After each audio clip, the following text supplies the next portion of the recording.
Good afternoon, everybody. This is your charming and loquacious host. I totally did not steal that from one Matt Forney.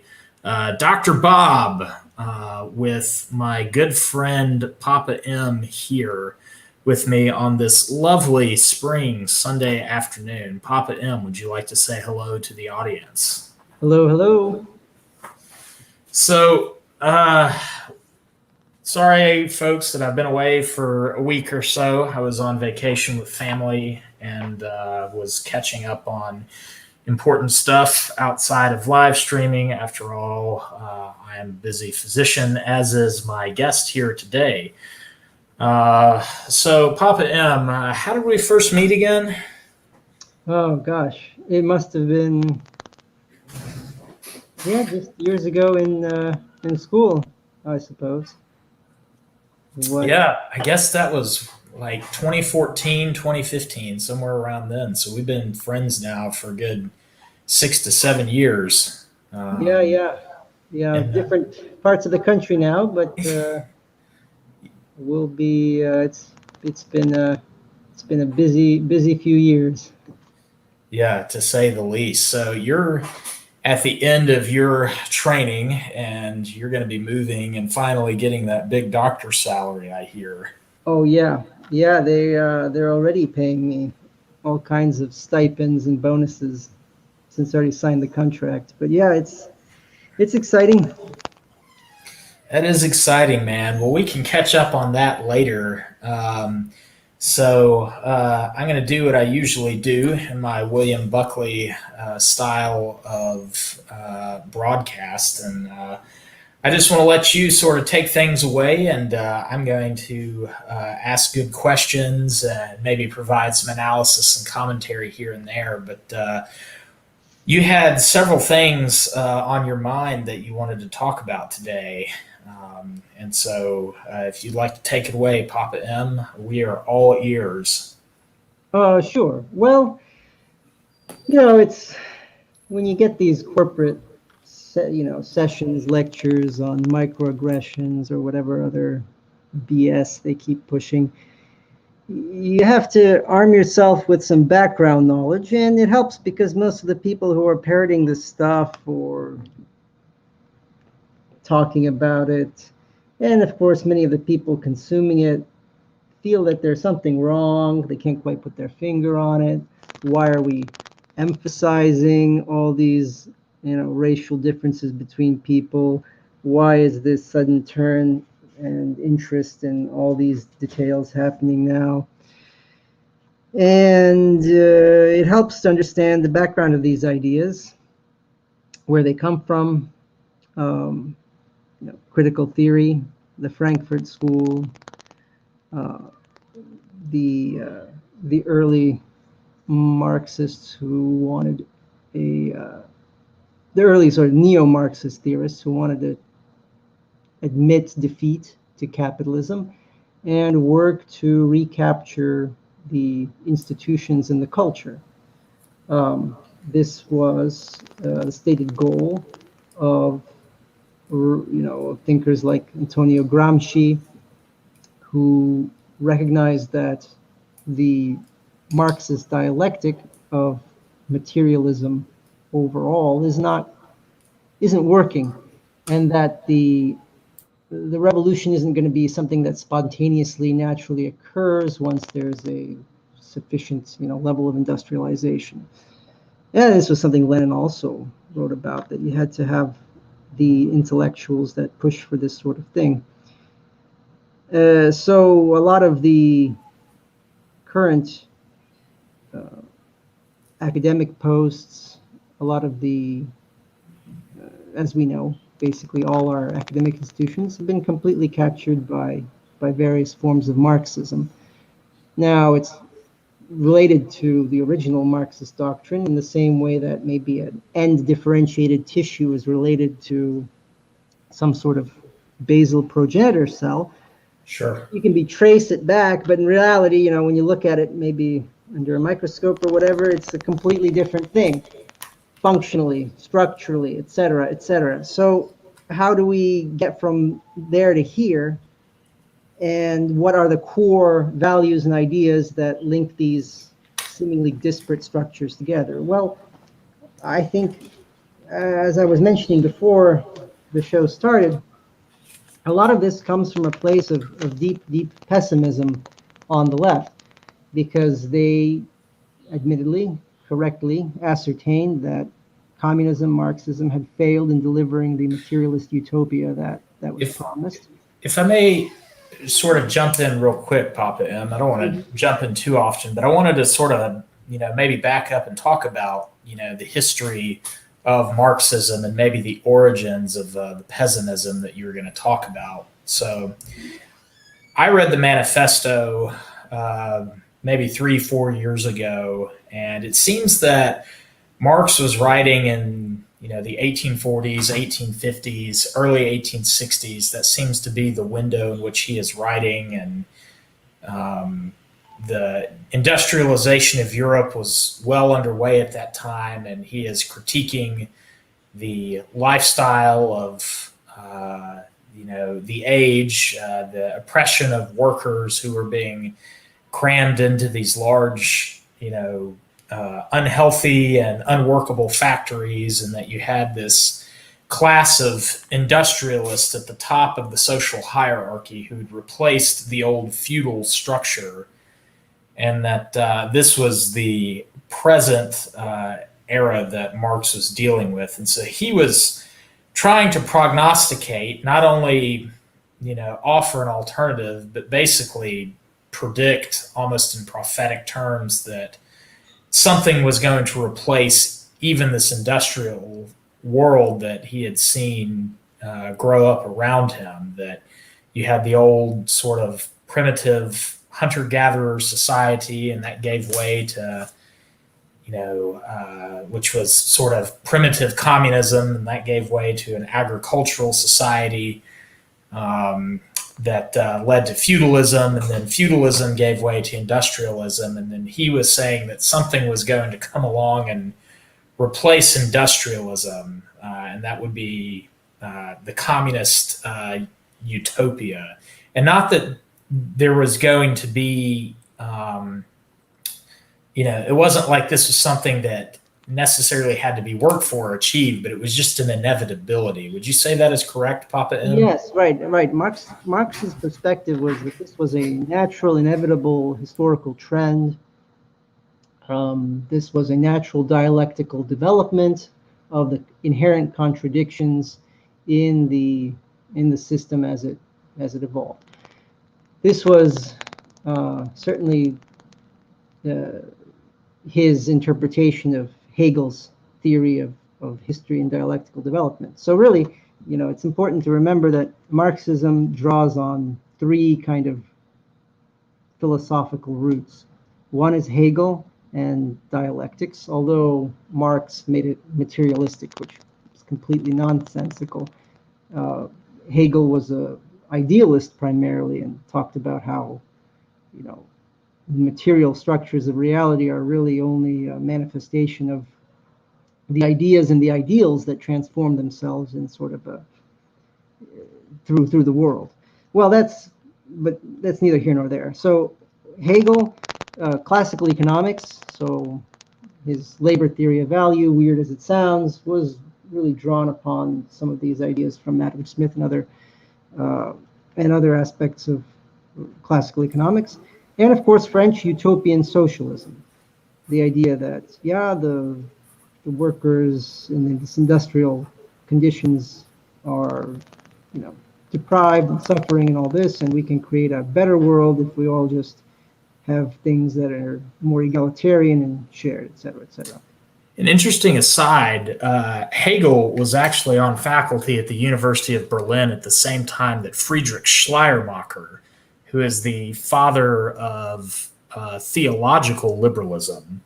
Oh, interesting. So I find that very interesting that there is a connection between theological liberalism, which its latest manifestation today would be liberation theology, that the father of liberal theology was in the same university at the same time as Hegel. Yeah, that is interesting. I didn't know that. Huh. Well, yeah, I mean, if we want to really zoom out, we can talk about how a lot of this sort of materialism, enlightenment, and rationalism are a product of uh, really this kind of, I hesitate to use the word Luciferian, but that's the most accurate sort of symbolic descriptor. Sort of these Luciferian trends that are inherent in the sort of the contradiction of some of the Christian values. So this is something that I've also been thinking about. We can talk about that maybe as an aside. That this is certainly something that Jonathan Peugeot harks upon in some of his recent videos analyzing the satanic symbolism of modern popular culture. Yes. He talks about these like casual use of satanic symbols in a sort of quote unquote ironic way. Well, you know, if you take things seriously, which sometimes you should, um, you're skeptical that anyone uses any kind of symbol ever in a ironic way. Anytime you use any kind of symbolism, you are intentionally using that symbolism, whether you claim it is ironic or hip or subversive or whatever you're trying to do. Things should be taken at face value. This is kind of a principle of, I guess, psychology or psychoanalysis, you could say, that people will always tell you what they really mean. So when you see these satanic symbols in pop culture, well, that's exactly what they are. So there's no getting around it. That this is an invocation of Luciferianism. If, if I may offer a quick example, Papa, that I think is quite timely to this. I was at an event at Liberty University a few weeks back with a man by the name of Juan Riesco.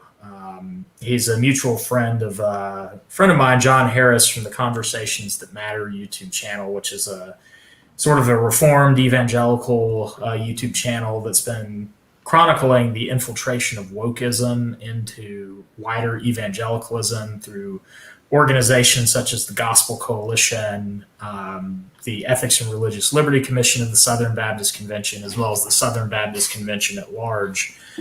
Mr. Riesco got famous last year, or infamous, depending on which side of the argument you're on, when his local business in Chicago, Nini's Deli, refused to post the black square after the George Floyd incident. And they refused to say Black Lives Matter. They said, we're Christians. We believe all men are created in God's image. And, therefore we believe that all lives matter. Well, they had thousands of protesters show up at their little restaurant, and they vandalized the building. And, he and his church came out to street preach, and they were giving the gospel to people. But the protesters quickly overwhelmed them. Well, one of the protesters actually had a 6-colored rainbow flag, which you can guess why it's 6 colors and not 7 colors. That had a bunch of marijuana leaves and the numbers 666 on the flag.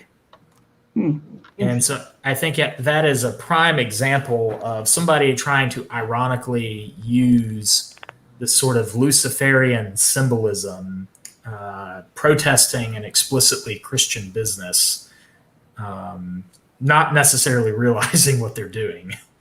But it gives insight into what they believe. People don't realize what they do because because ideas have people, right? As Carl Jung famously quoted, it's not that we are wielding these symbols to an extent. It's there is a very real perspective that you have to look back and consider that these symbols are, are forces that are acting through the human psyche. And I think that interpretation is kind of radical, but sometimes useful perspective. And that's absolutely what's happening. That's a great example. That's an interesting case. Yeah, so back to the discussion of Jonathan Peugeot talking about the sort of Yeah, satanic yeah, iconography and its connection to the rise of sort of neo-Marxism. yes, yes. So uh, broadly speaking, it's a consequence of materialism that's kind of turned on itself. So in the absence of some sort of spiritual basis, what do you do? Where do you get your values? What can you do except to elevate man, have a sort of um, bizarre narcissism that develops. And of course, this narcissism is unfounded, so there's guilt. And so, this weird mix of both guilt and the necessity to kind of elevate man uh, combines in this sort of self hatred, elevation of the kind of the other, self flagellation.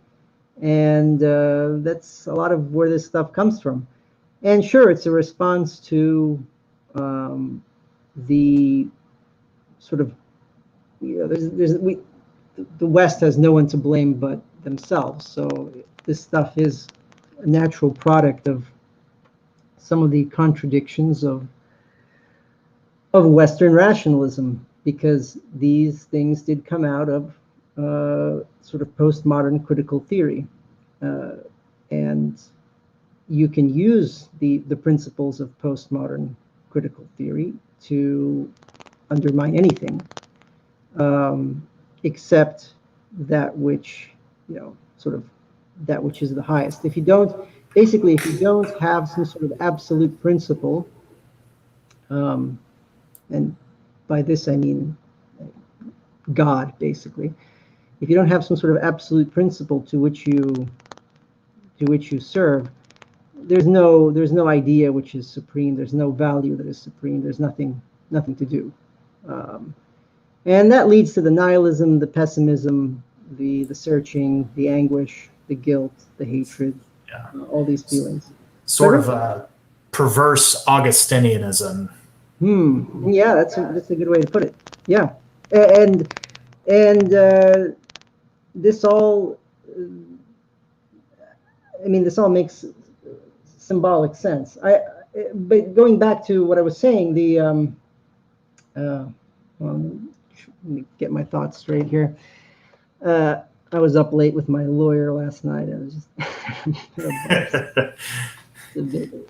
Uh, the Yeah, so you have to look at it as an error of the Enlightenment. But the satanic symbolism, right? The more you use the satanic symbolism, if it's satanic symbolism doesn't make sense on its own, right? This is all within the broader um, context, right? So you can't have Antichrist without Christ, right? So if you invoke the Antichrist, Mm-hmm. dialectically speaking, right, you invoke an opposite of something. Well, if you invoke one pole of the opposite, it is not interpretable without the opposite pole. So the more satanic symbolism is used, the more that actually reinforces the Christian narrative. And that's one of Peugeot's, I think, very valuable points in uh, this whole talk, is that ultimately it's not about, yeah, I mean, you can point out that, yeah, it's bad, rationalism, Luciferianism is bad, but if you begin to use the symbols, then you have basically put the lie to the idea that there is some sort of real, rationalistic, scientific answer to the problem of meaning in the world.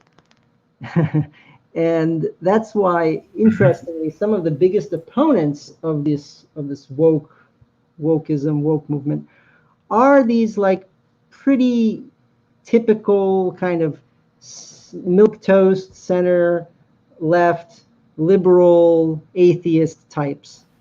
Like like Bill Peter Maher. Boghossian and James Lindsay, and like these people who are like the biggest crusaders against the woke movement, are exactly the kind of the people from whom these pernicious, caustic, destructive ideas emanated.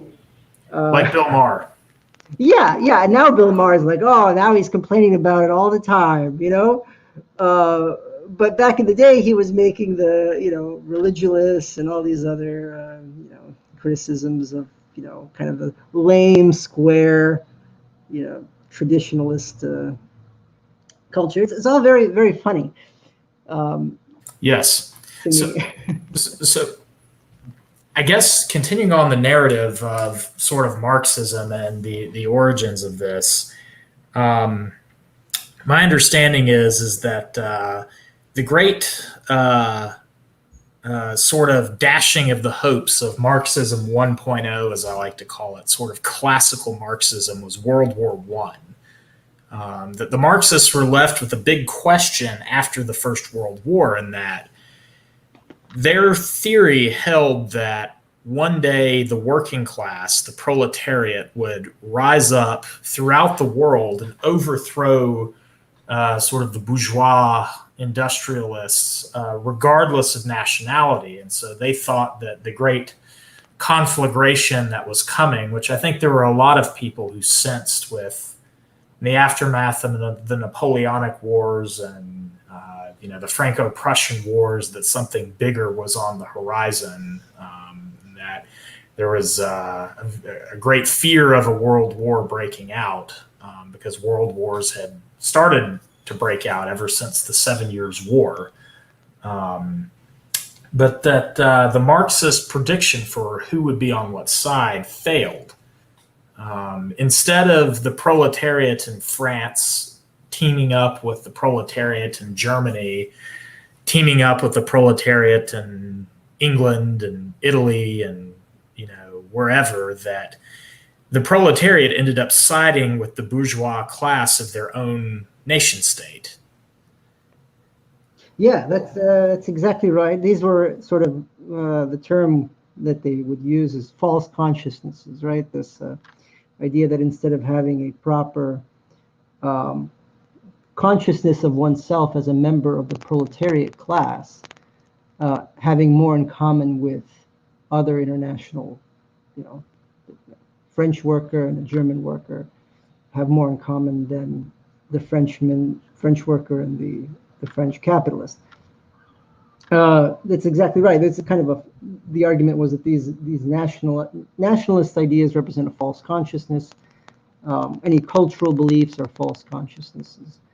And furthermore, the place where Marxism ended up catching on was not the sort of urbane, civilized, post-industrial societies of England and France and Germany, sort of your, very advanced Western societies, Holland, Belgium, places like that. But it caught on in a backwater in the old Russian Empire, which was And that was that was something that was basically Marxist theory said shouldn't happen, and that's where Lenin comes in. I mean, he was an evil genius on a pretty grand scale.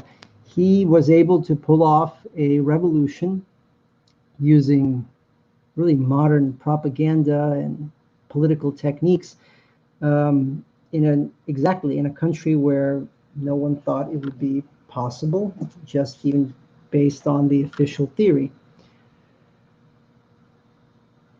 And so, where did the Frankfurt School guys come in? I know that there's a connection to Leon Trotsky and the sort of intra-communist civil war at the foundation of the Soviet Union, with Stalin taking over and the rise of Hitler in Germany. But where does this sort of intellectual neo-Marxist idea come from? Does it come from Russia? Does it come from Germany? Sort of what's the genesis there post World War I and the rise of the Soviet Union? Right. So no, yeah, it's rather interesting because, I mean, I'll give you my interpretation. I mean, certainly other people could argue somewhat differently, but the way these ideas kind of date back to the European left, and the position of Moscow and the Soviet Communist Party as the sort of the official party line, the ones who really, call the shots for the Communist International movement, started to break down really in the already in the 1950s and 60s. Before the war, they certainly had more, in some ways, central authority, but it was people like Antonio Gramsci and what's his name, the Hungarian Lukács. Yeah, Lukács. Yeah, Lukács, who pushed for this idea of a cultural Marxism. These well, Gramsci maybe not so much. Gramsci was instrumental in the idea of yes, actually he was turning Marxism away from sort of the material basis and the economic ideas to really the more cultural aspects. The necessity to break down the structure of the false consciousness of the worker, right? So if the worker isn't identifying as a bourgeoisie, isn't identifying as a proletariat worker and unable to unite with this broader body, it's because that he's tied up with these ideas of his place in society as a member of a family. So family needs to be destroyed as an institution, as a member of a nation. So the nation state needs to be destroyed as an institution. Now, the problem with that is that the Soviets, Stalin was, he was ideological to an extent, but he wasn't as ideologically pure as Trotsky and some of these other leaders that he got rid of. And during the war, he had to really become quite pragmatic. And he started to appeal to a nationalist ideal. This actually really can be traced right to the battles that occurred in the steppe under Moscow. There was a period of time when it looked like there would be an actual mutiny within the Soviet Red Army. And that is when Stalin actually had to soften his ideological positions, and he began to, and there was a very famous address that he made to sort of the people, where he, it slips my mind at the moment, but there was a particular way he addressed the nation, which was an important signal and a shift in the ideological policy. This was instrumental in turning the tide of the war. Likely, it's hard to say. There's historians who argue in different ways, but certainly after he addressed the soldiers in this slightly different way and softened some of these policies, the course of things started to shift. The Battle of Kursk followed, and the German advance began to be rapidly pushed back. It's interesting that, but the necessity to appeal to the nation was something that occurred really during the war. Before that, there was still a strong sense of internationalism, and there is a theory really that Stalin wanted to conquer Europe. There is a thesis by a Russian historian, it's kind of an aside, that the reason that the Germans were able to surprise the Russians and advance as far as they did is because the Russians were prepared for a massive offensive, had absolutely no defenses lined up, and at the same time they knew and saw that Hitler was completely unprepared for war with the Soviet Union.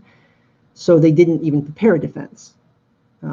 They knew that Germans had no winter uniforms, that they had no their tank parts and rubber would fall apart and gel. They knew all this, and so they didn't even prepare defense.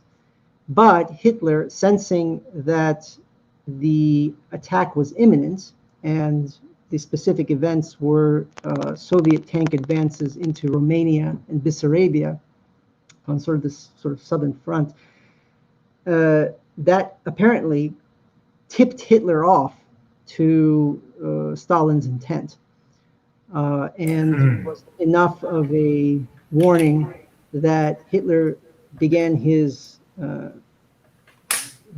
attack literally weeks before the intended Soviet liberation of Europe, which would have made for a much different outcome in history of the war. It's in a way, I mean, one of the totally baseless criticisms of this historian is that he, who's I think he's Jewish, by the way, who is basically saying that Hitler kind of saved Europe inadvertently, maybe. But this is a kind of an interesting historical perspective, which is neither here nor there for our purposes of our discussion. But I wanted to bring it up as something that some people aren't aware of. Just as a quick aside, my understanding is that's why Neville Chamberlain was willing to deal with Hitler, even though he knew that Hitler was, a dangerous, individual, and that Nazism was obviously a very toxic force within Europe, and the Brits had no disillusions about who Hitler was, but that Neville Chamberlain knew that if he did not deal with Germany and try to come out with negotiations, he essentially foresaw the Cold War.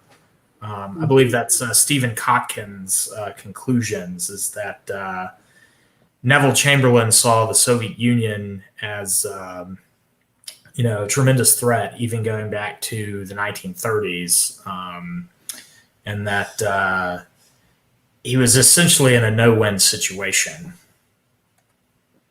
Yeah, that's a lot of this stuff is now our ability to sort of look back on World War II and start getting a more accurate perspective is really just a product of distance, historical distance. I think one of the people who summarizes it pretty well and kind of popularizes some of these ideas is what's his name? Curtis Yarvin talks a lot about how you have to scrub yourself of the idea that there were any good guys in in World War II, and that even the West and America's justification for the war isn't what we learn it is today as sort of stopping the Holocaust. In reality, they did nothing to stop the Holocaust, to the extent that they knew about it at all. And actually, I mean, they did to some extent. It was iffy. Depends what historians you believe, but anyway, yeah. So that's certainly been influential in my thinking, and I've been sort of relearning a lot that I think in school we glossed over. So while all this is going on in Europe, particularly in the pre-war period, there was another movement that was going on within sort of international communism, even though we don't think of it that way. And it's one that I've heard James Lindsay talk about, and it has, I think, a bigger impact upon us today. Where does the Frankfurt School and the Institute for Social Research play in with all of this? Yeah. So these were guys who, broadly speaking, left Germany, were kicked out, were anti-Nazis, cooperated with the CIA actually in sort of fighting some of this ideas about fascism and were because at this time there was a significant portion of the U.S. that was, and U.S. government and U.S. intellectuals that were really all for the communist experiment. It was very popular in the really the 19 teens through the 1950s to be for the Soviet experiment and all in favor of the glorious utopia that they're building over there. Forget how many communists and KGB and just fellow travelers there were in the higher ranks of the U.S. elite. It was Roosevelt who sort of tried to forge a middle path, kind of take away some of the power from these more far left. Sort of a social democracy, as we would call it. Exactly. So there was a lot of interesting forces and dynamics that were happening. But the Frankfurt School really, left its mark with a lot of U.S. radicals. I mean, Herbert Marcuse was the thesis advisor to Angela Davis, who still goes around lecturing despite providing weapons in the murder of a federal judge. Yeah, and hanging out in Cuba. Yeah, and shaking hands with these German communists and Cubans and all kinds of nasty people. It is very funny. Similarly, no one remembers how there was a bombing in the Capitol building in the 1980s by communists who were trying to assassinate Robert Byrd and stuff, and Clinton pardoned them and blah blah blah. Anyway, short memory. The left always, they're always best buddies with the established powers, which makes you wonder who really, controls what's going on. But the Frankfurt School eventually evolved into a sort of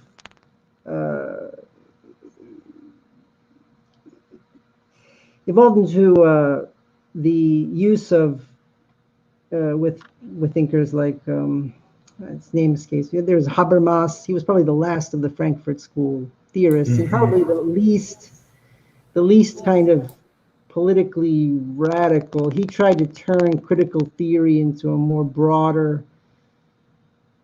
sort of a broader sociological approach to analyzing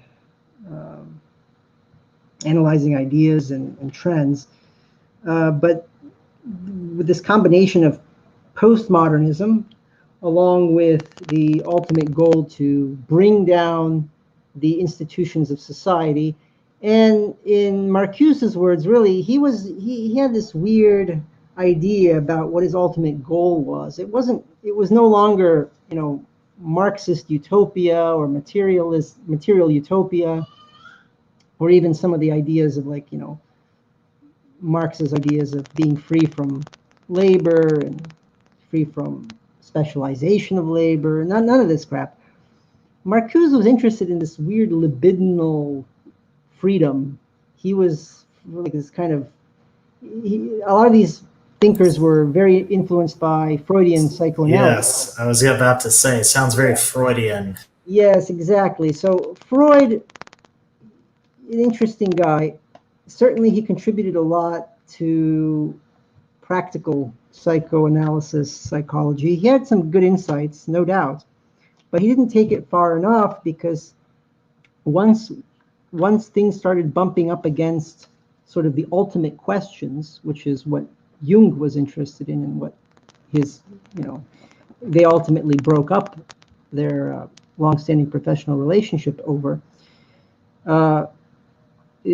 Freud was never interested in going at things very deeply, because he was afraid of what we would find.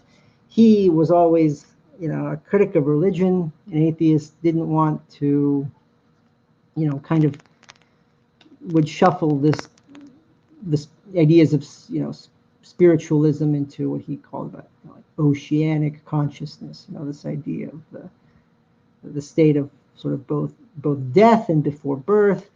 Wasn't really interested in religion per se and questions of again, deep questions. So going back to Marcuse, yeah, he was interested in this kind of weird libidinal liberation. So not just liberation from work and liberation from need and all this traditional material ideas of utopia, but liberation from the constraints that we put on our own sort of energies, sexual energies at baseline. But he was interested in seeing what man would be without any constraints, in a way. But there is no force that exists without constraints, and in my opinion. I mean, the question is really absurd, because if you were to take away any constraints from a living system, it couldn't exist as such. So True. this it belies a real lack of wisdom on the part of some of these people. But at the time, sure, it seemed sexy and interesting, and no one wants to be a prude man and everything. After I guess there's an idea that culture and rules are stifling. It's the Luciferian idea of rebellion against God. There's a parallel there, no doubt. So the perpetual rebel, now rebel against sort of general social constraints, became very influential among people who were interested in rebelling against everything. Well, it's hard to build a positive philosophy on rebellion, for its own sake. So hence the ramifications that we see today, where this stuff is running amok. It offers, sure, there are leftist thinkers who use these techniques and then talk about the workers and socialism and some of these old ideas of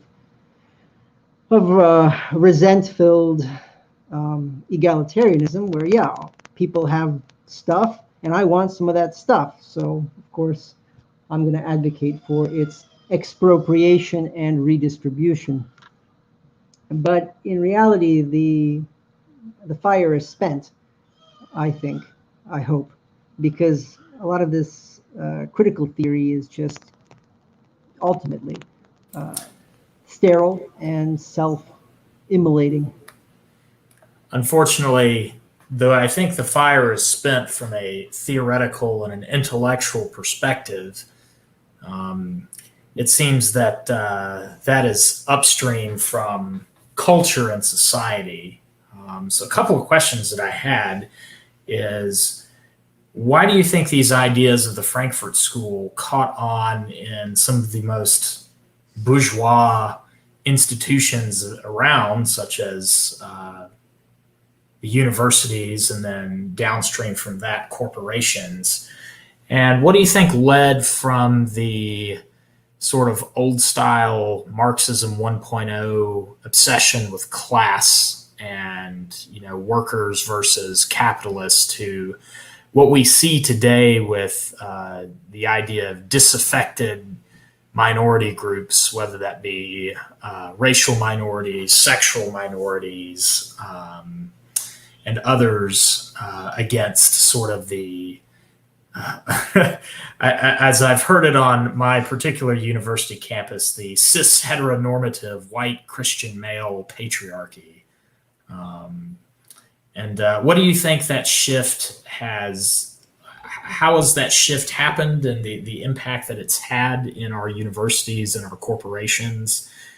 And what do you see as sort of the end game of critical theory and its long march through the institutions? Yeah, so I forgot your first few questions, so I'll start with the last one. You mentioned the end game. I think the interesting thing is, okay, so if you want to think about liberalism as kind of the expansion or the attempt to integrate the margins, as Jonathan Peugeot would say, marginal groups, people who don't fit into society. The liberal idea is to try to integrate them into society, right? So like gay marriage is kind of an example, right? You're trying to extend the institution of marriage to encompass people who traditionally had no interest in marriage, right?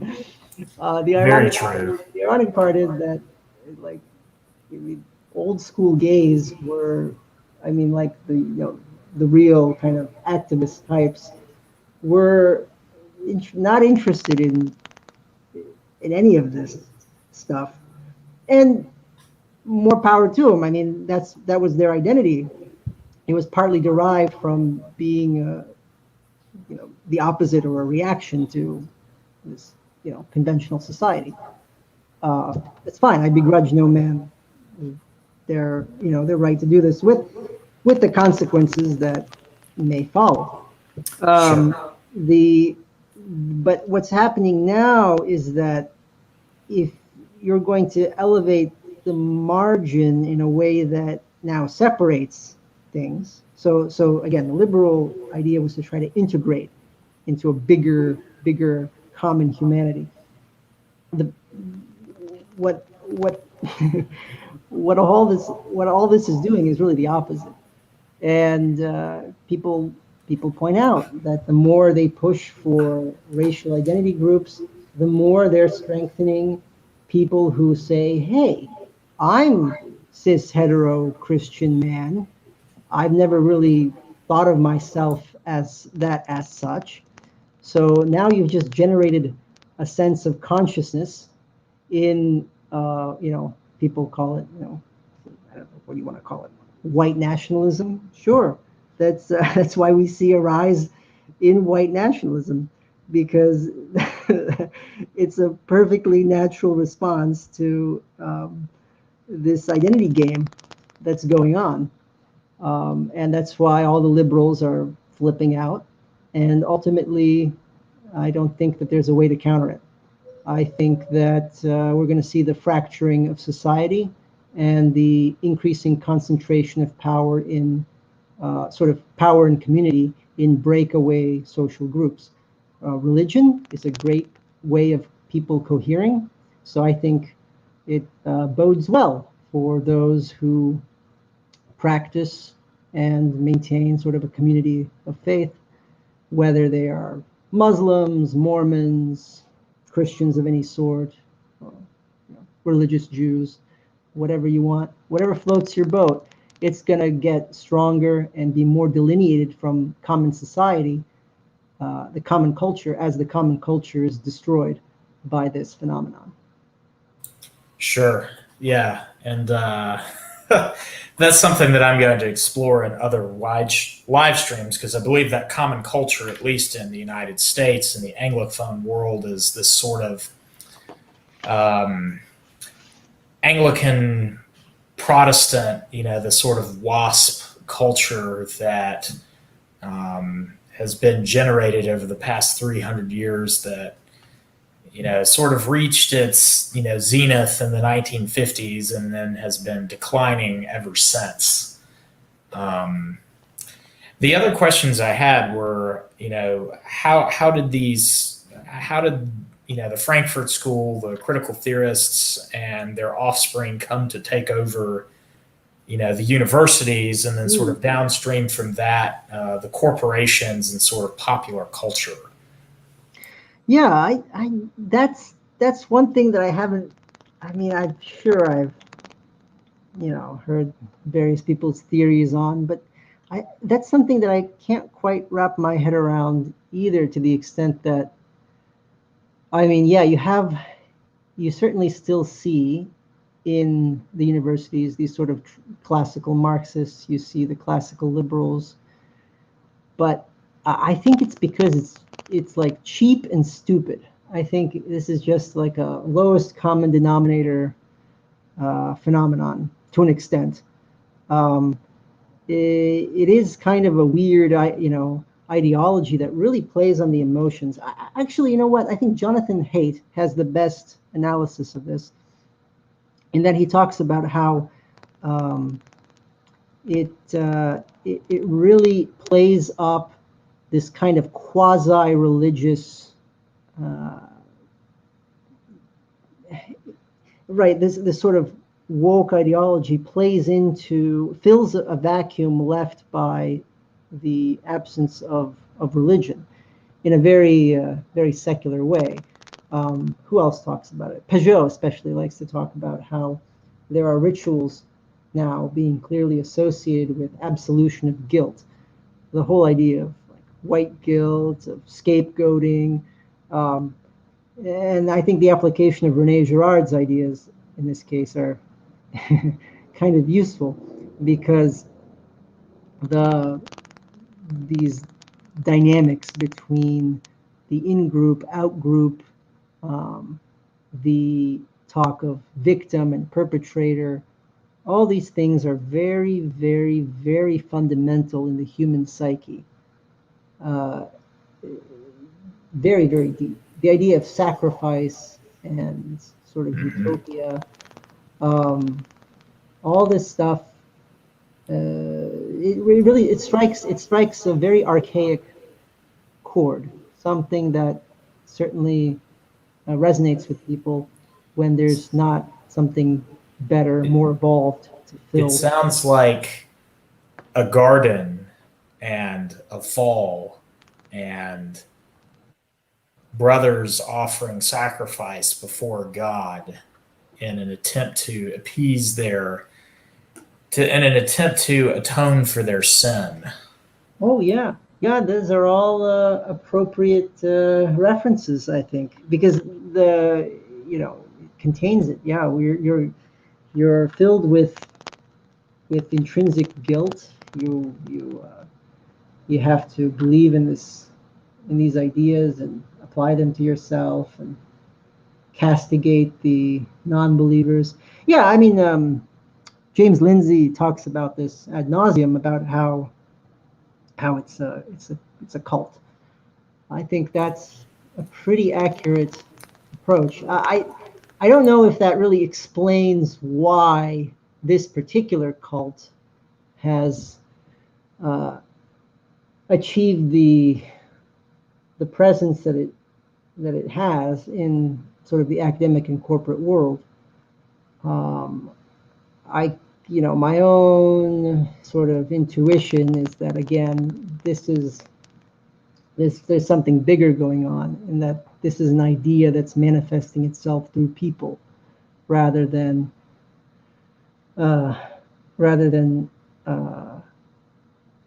something that can be traced as sort of organic or even mechanistic progression through various stages. I think there's something, again, the word Luciferian is very appropriate here.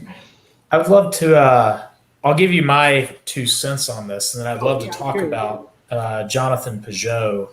I'd love to get your take on my analysis first, and then wanted to talk about Jonathan Peugeot and maybe the connection there of sort of Eastern Orthodox or sort of Eastern Christian, the idea there of iconography, and maybe the connection of the fact that the first communist country was built on top of an Orthodox prior culture, so to speak, a substratum, and that was also the first country in which communism fell.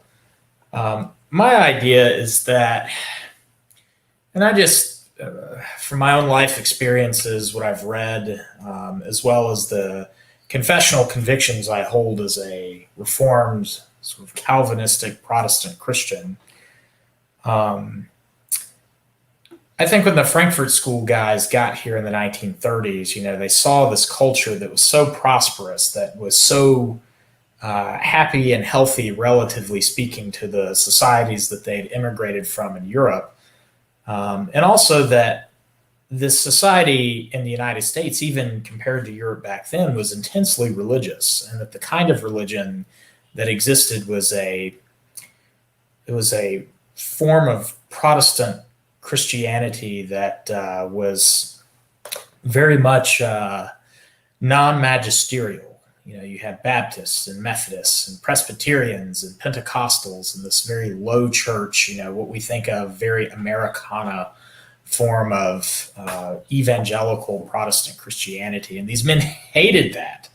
They hated the positive vision, which I think ultimately stems from an Augustinian idea in the City of God of the linearity of history and the coming of Christ at the end of the age, which ultimately traces its roots back to the New Testament itself. And so they sought to destroy this sort of Americana form of religion, which was highly resistant to their ideas, highly resistant to a new religion springing up. They'd already begun to do this, and this is why I brought in Schleiermacher, that Protestant liberalism had already been on this path for many, many years, sort of culminating in the famous Augustus Briggs speech at Union Theological Seminary, of which seems to be the seminary that all Protestant heresy spring from these days, whether that be liberation theology by Dr. James Cone, which is a parallel movement to the critical theory of the Frankfurt School, which oddly enough, two of Dr. Cone's PhD students were one Jeremiah Wright, who was the pastor of one Barack Hussein Obama for 20, 25 years in Chicago, and also one the Reverend Raphael Warnock, who is currently a sitting senator in my home state, much to my chagrin. But there was this hollowing out, I think, after the post-war period in which the greatest generation came home from the war, and they were just tired of the struggle. They had won a hard-fought victory, and they spoiled their children, and all of the inheritance of the past 400, 450 years, going all the way back to Martin Luther and the Protestant Reformation, they just didn't catechize or give their children, the boomer generation, the meta-narrative that had made the Western world, especially the Anglophone world, what it is. They did not pass on this heritage. They took it for granted. Mm-hmm, exactly. And because they were tired from the war and from the Depression and everything that had happened. And so the boomer generation, by and large, does not inherit this ethos by conviction. They inherit their church denominations and structures by tradition, not by conviction. And we see the subsequent decline in religiosity, particularly Protestant Christianity, even though Catholicism amongst European Americans was also in decline. Even though Catholicism as a percentage of the population has remained relatively the same, it is primarily because of immigration from Latin America that the Catholic Church has been able to keep up its numbers in the United States. And that's also why I think you see the pandering of organizations such as the Southern Baptist Convention and the Presbyterian Church in America, these sort of stalwart conservative denominations that had fought off Protestant liberalism, that the kind of Protestant liberalism that characterizes the Protestant mainline, which is far and away no longer a mainline, but a distinct minority within quote unquote Protestantism. That we have seen this precipitous decline in the sort of foundational religion of the Western world, the United States, Canada, the United Kingdom, and that man, as being a fundamentally religious creature, needs a new religion. Man needs to have, because of his consciousness of sin and his consciousness of being made in the image of God, which God in a general sense has impressed upon all men. This is Romans chapter 1. That they need some form of religion that offers atonement for sin and a connection with the divine, because these are deeply imprinted upon us by God as our creator. And so I think that one of the reasons we have seen the rise of wokeism as sort of a new religion, and to me, wokeism is nothing more than sort of the latest iteration of liberalism as instantiated by Schleiermacher. And so I sort of see wokeism as the union of Hegel's dialectical materialism on one hand and Schleiermacher's Christian liberalism on the other hand, the two professors' ideas finally being joined nearly 200 years later in this perverse cult that has enveloped the Anglophone world. And I say that because there's some yard signs that have popped up in my neighborhood and in the city that I live in, and you may have seen some of these around. And I want to read the language on this yard sign and then read something else. So this yard sign says, "In this house," and here's the two key words, "we believe." Now, Papa M, is that a political statement to you, or is that a religious statement? Yeah, that's belief. Yeah, it's a matter of faith. You would think. Yeah. So here are the following lines, and this is sort of a boilerplate of all of the modern American left's, pet projects. "In this house, we believe Black lives matter. Women's rights are human rights. No human is illegal. Science is real. Love is love. Kindness is everything." Compare that to this statement, Papa M. "We believe in one God, the Father Almighty, maker of heaven and earth, and of all things, visible and invisible, and in one Lord Jesus Christ, the only begotten Son of God, begotten of the Father before all the worlds, light of light, very God of very God, begotten, not made, consubstantial with the Father, by whom all things were made."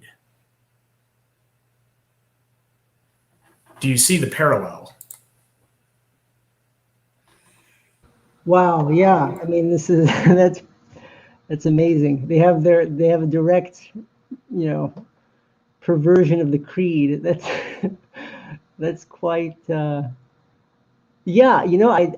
I've seen these signs, but I guess I didn't put two and two together. That's good. That's a good analysis. Part of this is my wide interest in church history, which I'm told by various representatives of the Roman Church as well as the Greek Church that me, as a lowly, evangelical Baptist, would have no conception of church history and no conception of the ancient creeds of the church. But maybe they should have read the 1689 Second London Confession before they made those statements.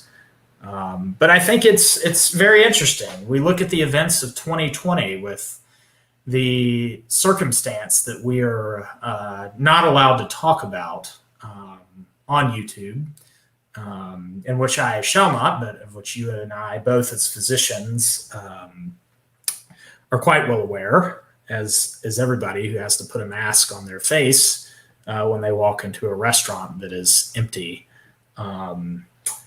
as well as the events of November of last year. And what I see this as is this is not primarily a political or even a cultural phenomenon, but as we have discussed, if you look at communism and Marxism and wokeism as these things have, developed and evolved down throughout the years, that we're not primarily dealing with political ideas. We're not primarily dealing with cultural or social ideas, but what we have right now in the United States is two rival religions.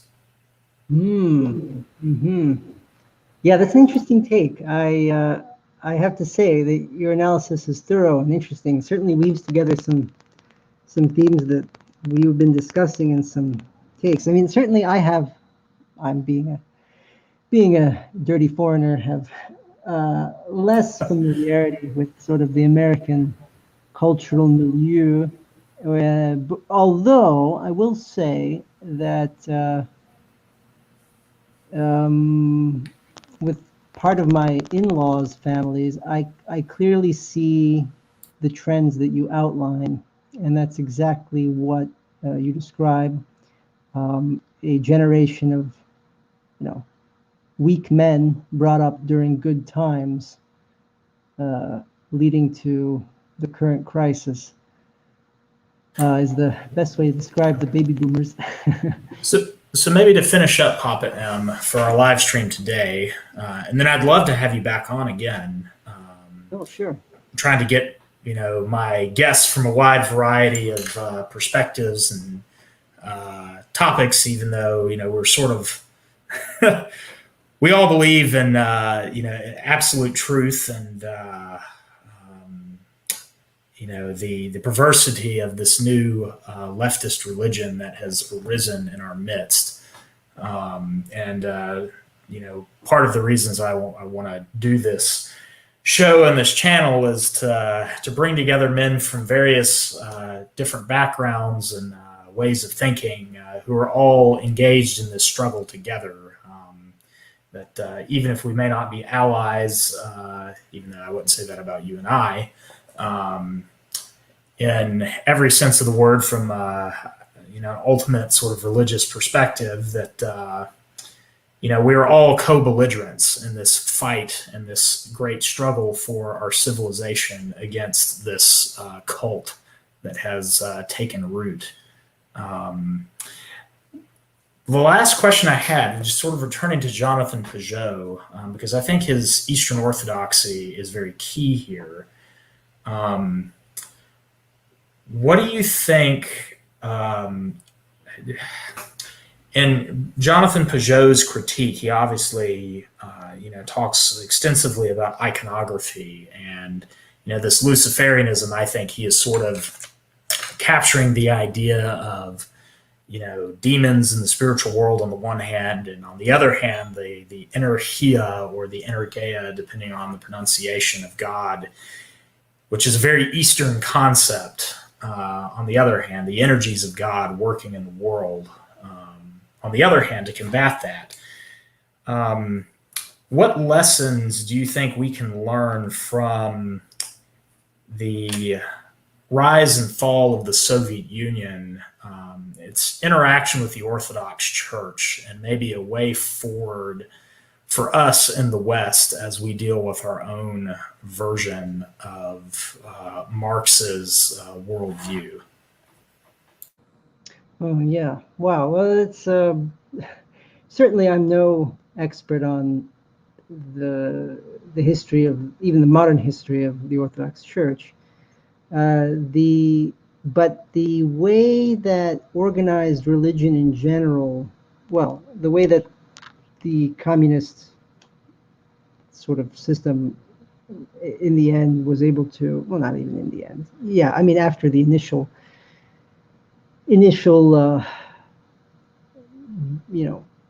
very strong anti-clericism, was eventually able to essentially co-opt the church and make it a branch of the state. Interestingly, the same thing seen in another major Orthodox country where communists took over, which is Ethiopia. Oriental Orthodox in that case. Yes, yes, but similar outcomes where essentially the church was co-opted by the political process. I think the you know organized organized religion and large institutional churches seem to function when they're in line with the sort of the political trends. If there is an explicitly theistic, political system, If then I you can just real quick pop it in, two videos that I've done. One is against liberalism, which the liberalism I'm talking about is specifically theological liberalism, in which I talk about Hegel and Schleiermacher. I believe that you would find it very interesting. The second one is what you're hitting on right now, is against sacralism. One of the weaknesses I see of the Orthodox Church and Roman Catholicism, especially in Latin America, where you've had communist revolutions in places like Venezuela and Cuba and Argentina, is the sacralism of the sort of imperial church model, in which if you go all the way back to the time of Constantine and the rise of the medieval church, you have an intimate connection between church and state, which makes these organizations very susceptible when the state is hostile to the prior worldview. In the case of Russia, you had the Tsar, who is seen as the new Caesar, and he was sort of the the secular head of God's kingdom on earth, and then you had the Moscow Patriarch on the other side, who was the spiritual head of God's kingdom on earth. Both would say that they were under the lordship of Christ ultimately. But once the Tsar was taken out and communism and state atheism was instituted, the institutional church, the imperial church, so to speak, was very easily co-opted, which is one of the reasons that the Moscow Patriarch allowed Russian Orthodox churches outside of Russia, hence the term Rokor, to govern themselves, was because that he knew that the Soviet Union would eventually gain control of the apparatus of the Orthodox Church inside the Iron Curtain. Mm-hmm. Yeah, that's exactly what happens. It's a fundamental Protestant critique of of organized mass sort of, as you say, imperial.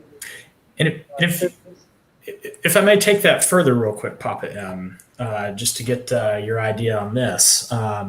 You look at the churches that have been most attacked in the United States and Canada especially over the past 14 months in our present crisis, as well as the churches that the communist Chinese have been attacking in their midst. It's not the Catholic Church. It's not the sort of mainline Protestant churches. You have the Three Self-Patriotic movement in China, which is the state-controlled Protestant church in China. Who are they going after? Who are the groups that they are attacking most vociferously? You look at California with Gavin Newsom and his personal animosity towards Pastor John MacArthur after an exchange they had on Larry King almost 20 years ago over the issue of gay marriage, when now Governor Newsom was then the mayor of San Francisco, and MacArthur, challenged him on live television on Larry King. You say you're a Roman Catholic, and yet you are allowing gay marriage. That's inconsistent with a Christian profession. We see what's going on with James Coates' church in Alberta, where 200 SWAT team members have literally surrounded the building, and they've double gated off this, basically non-denominational Reformed church that meets out in a very small suburb in a place where, a province of 5.5 million people, only 2,000 people have died of the current circumstance. And we see this in Ontario as well with Joe Boot and his sort of Bible church that has been attacked by the state government or the provincial government there in Ontario. And we see even in the Soviet Union that the people who were smuggling in Bibles and doing the vast majority of mission work were not from the Imperial Church. They were from the small, more independent, local fellowship, Protestant evangelical churches. I think that is instructive for where the government sees its biggest threat. Yeah, no, absolutely. If you control a centralized organization is much easier to control than something that's spontaneous and decentralized. I mean, if you have no mediator between the ability to receive the shall we say the sacrament or the spiritual the grace of God. Yes, the grace of God. Sure, that if that's something that's available to you directly, certainly that gives the individual enormous power. It reminds me of a story my dad told me about he was when he was in the drafted for, like everyone served in the Red Army. On his base, he was worked in the medical clinic basically, but there was one in an engineering battalion.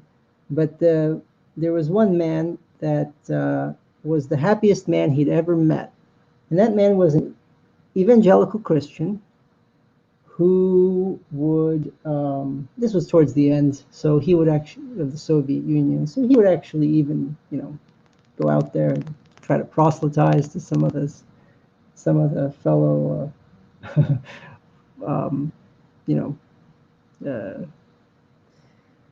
fellow recruits and workers, and one of the funniest things that my dad remembers is that they were suddenly, these guys were suddenly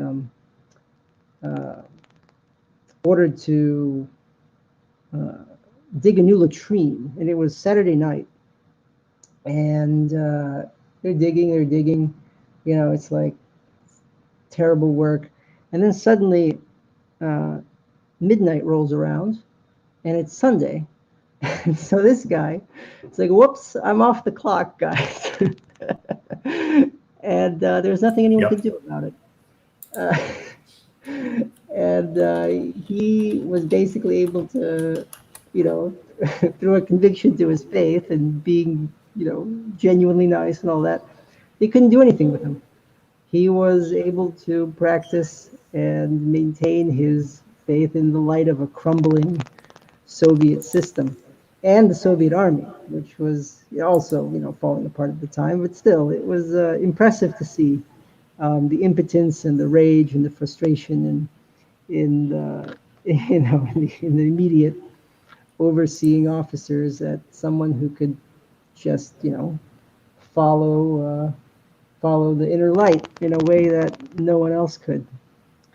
So, yes. Darker times are good for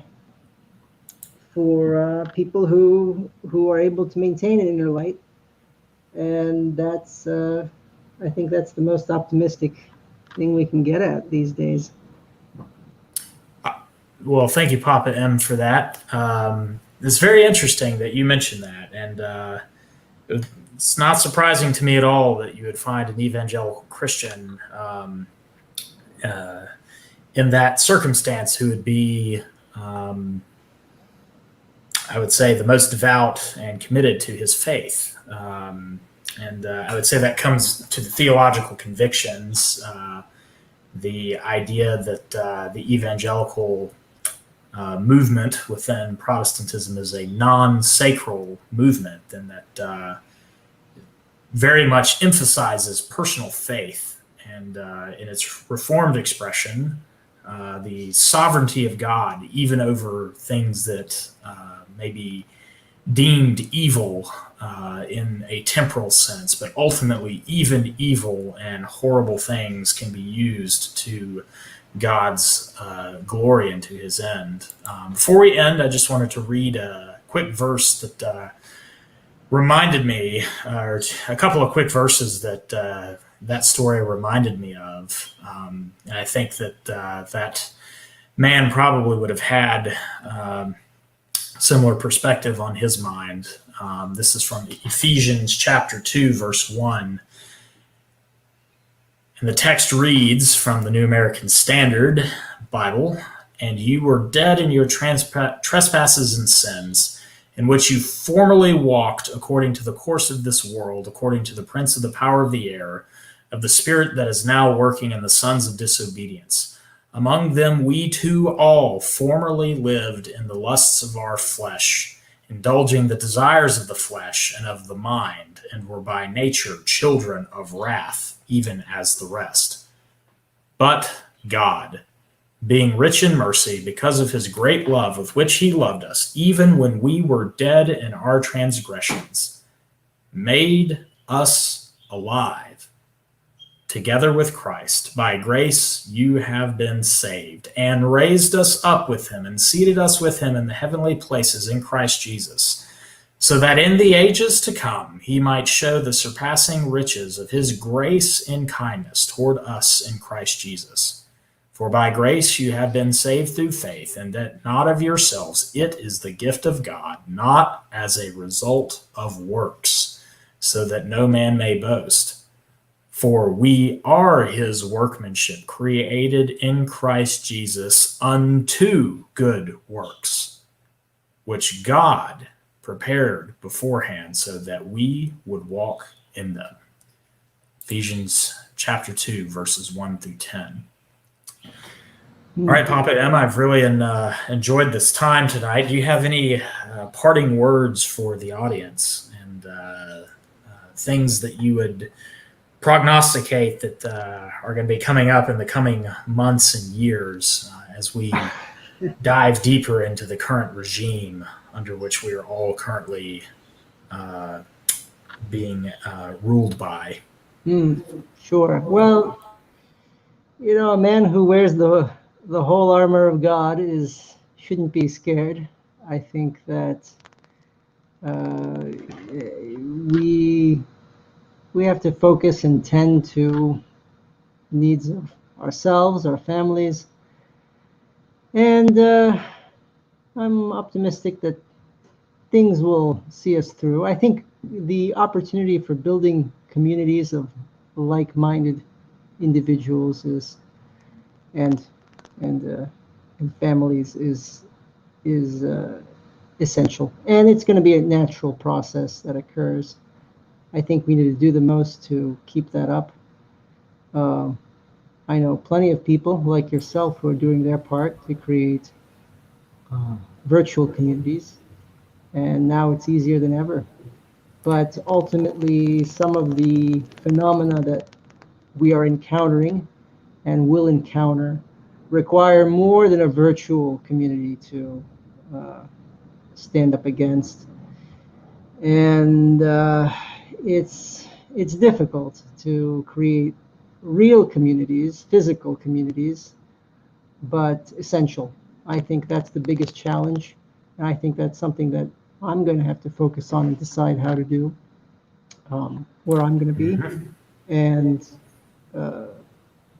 I think that's something that everyone should take as an imperative. Yeah. Preparing for all kinds of situations requires having people at your side. Some of us are blessed with families that can provide and maintain those bonds, but sometimes we have to look outside of that and create something larger. And for that, I think there's going to be we have to put in the effort. It's something that I need to do. I'm talking kind of to myself. I'm sure I'm not the only one. Oh, I certainly agree. As you know, I've embarked upon creating my own family, as you have already done. If the bonds of family are certainly important, but I think what you're hitting on as well, Papa M, and this is what I want to leave the audience with. In the New Testament, the visible church that is spoken of, yes, there is a sense in which it is speaking of the Catholic Church. And I don't mean the Catholic Church in terms of popery, even though there are those who may be part of a church that is under the Pope that would be part of the true Catholic Church in the spiritual and universal sense. But the New Testament speaks primarily of the local church. And for many of those who do not have family, as you mentioned, I think that is what has made the church such a powerful institution. And I'm not talking about the church in its imperial form, but the church in its local instantiation. Such a powerful institution in the past 2,000 years is that it gives those who are not otherwise connected with family or friends or society at large an avenue in which they can plug into a community that is more than themselves, that in a sense becomes family. And I don't believe that this is a purely utilitarian accident, but that it is in the design that our Lord has made for the local church to function in that manner. And that is deeply embedded in Christian theology and Christian confession. So I want to thank our audience today for stopping in. Papa M, any final exhortation before we go? No, just take care. God bless. It was great talking with you again, Dr. Bob. I really look forward to doing this again. Yes, we will. All right, everybody, take care. Mm-hmm. And grace and peace. Good night.